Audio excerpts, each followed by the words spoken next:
conference. Kasama po natin si Coach Jong Yuchiko ng NLEX. And Coach, what a huge win for you.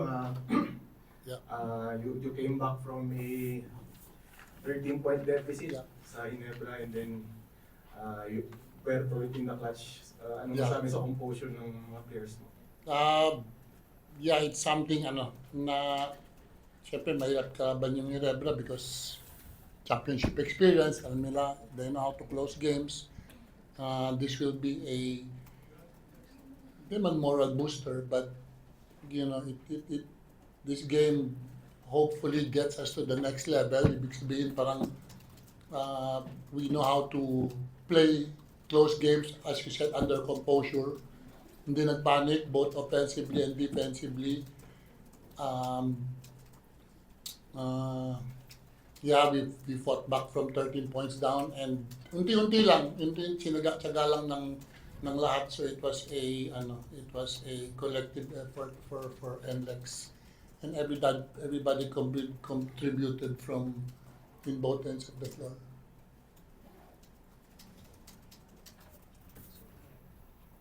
Coach, yung game-winning shot ni Berto, doon na-mention mo naman na parang nasa dugo na niya yung ganung moments.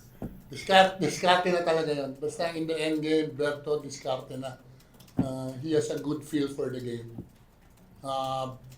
May mga instance naman na turnover din siya, nagmintis, meron naman eh. Pero, siyempre, kailangan, alam mo naman, in the end game, he will make the right decision. So, yun lang importante doon. He could have missed the shot, di ba? But it's a shot that he probably is, is born to take. Yun nga, sinabi ko na sanay siya sa ganun tira. Thanks, Berts. Coach, good evening. Coach, Justin Brownlee just torched you for 46 points yata. 46. Grabe. I mean, sa umpisa pa lang talagang mainit na si Justin. No? Umpisa pa lang, I think may 15 points na yata siya. First quarter pa lang, talagang init niya. That's why during the end game, we had to double team. Tinis lang namin talaga ng hanggang sa dulo, kung aabot kami sa dulo. And then we had to take the ball out of his hands. And hopefully, magmintis yung Ginebra, which nagmintis naman, and then we got the rebound.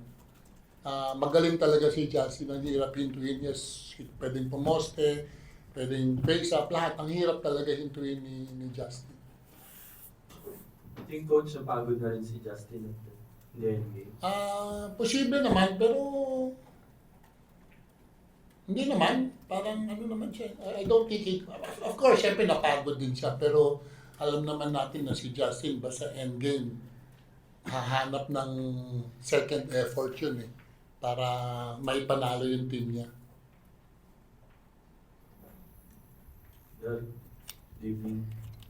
You made that shot with confidence against RJ Abarrientos? Wala.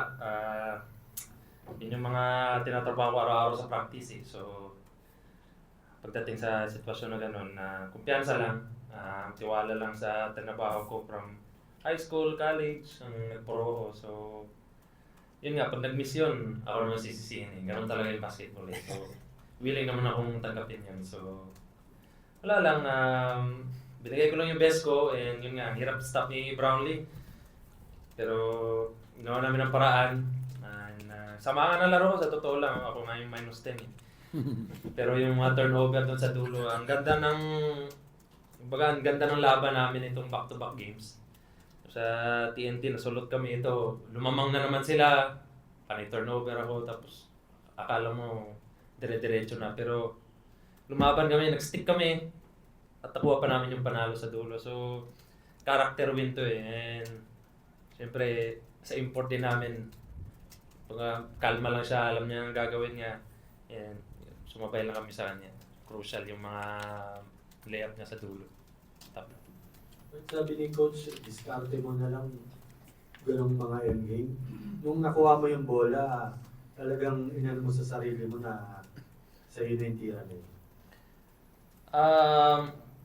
Wala eh. Pag ensayo mo kasi parang pagdating ng game, parang natural na lang siya dumadating at buong game alam ko anong strategy nila coach team. So pagtingin ko sa loob, masyadong crowded.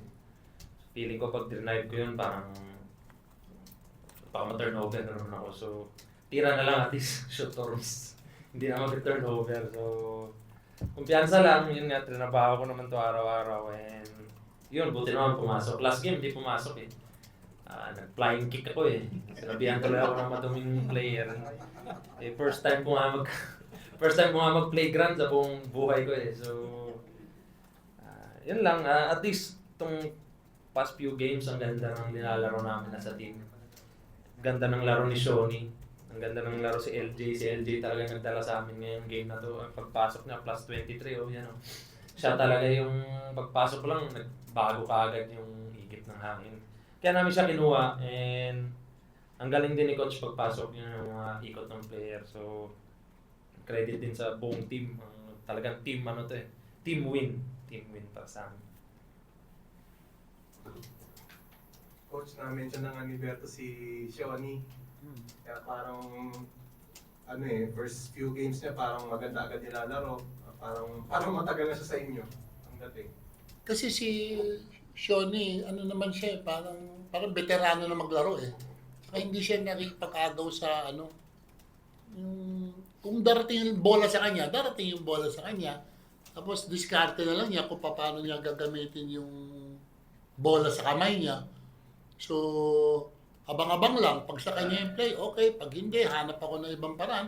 Saka dumidepensa si Shoni. Salitan nga sila ni tsaka si Richie Rogers kay Brownlee, pero magaling talaga. But meron siyang defensive mindset. Yun ang gusto ko kay Shoni. Tapos two-way player, two-way. May depensa man, may offensa rin.